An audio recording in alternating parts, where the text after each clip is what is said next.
Hey guys, Dr. Jeff Ulery with Bryce, my mini-me. I wanted to go over a couple things about posture because it's one of the things I see in the office quite a bit. And so one of the challenges that we're having, Bryce, can you get your phone?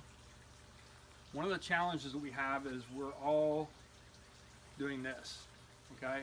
And oftentimes we'll sit in a chair and we're slouching like that, okay?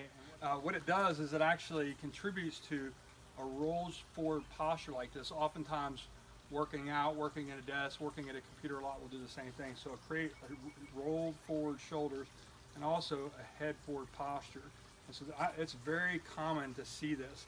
Now I'm correcting Bryce all the time on his posture, so he tries to do a really good job. But again, it's very, very common. It's going to create a lot of discomfort in the neck and shoulders, okay, in between the shoulder blades.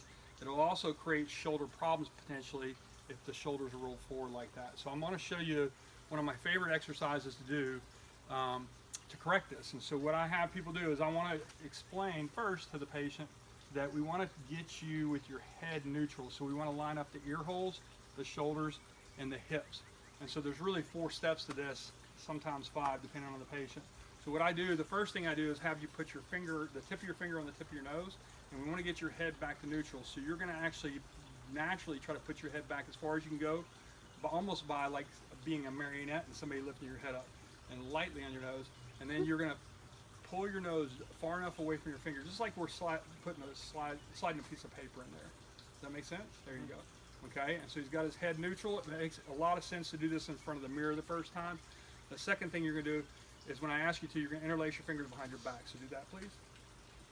And you're going to pull, you want to go palms up, and you're going to pull your hands to the ground. There you go. And see how it opens up his chest? You want to keep your hands tightly against your rear end. A lot of women can easily just roll their, nope, the other way. Roll the elbows out a little bit like that, and you see how it opens him up right here.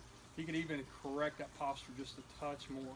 And then the last piece is you want to do a small tilt of the pelvis. So it's almost like you go tailbone to the ground. So just a small tilt. And what that does, it actually engages the pelvic floor, and this neutralizes this posture. It's really common for that head to keep sliding forward. So we want to kind of slide it back again. That's why it's important to do this in the mirror the first few times. And the last thing I almost have to mention to everybody is when you're focused, when you're concentrating, a lot of times you'll start holding your breath. So you want to make sure you're doing some nice deep breaths. What I tell everybody is to do this once per hour for 60 seconds, especially every hour you're at the computer, on the phone, slouchy posture of any kind, or you're just wanting to correct this. So do this exercise for 1 minute every hour of the day, and you will start to see your posture change. And that's going to help a lot with that neck tension, back tension. If it's uncomfortable, for some people it's uncomfortable the first few times we do it, what we have them do is just do it for 30 seconds every hour. All right, and then go ahead and relax. So thanks for joining us, and we'll teach you more about posture in just a bit.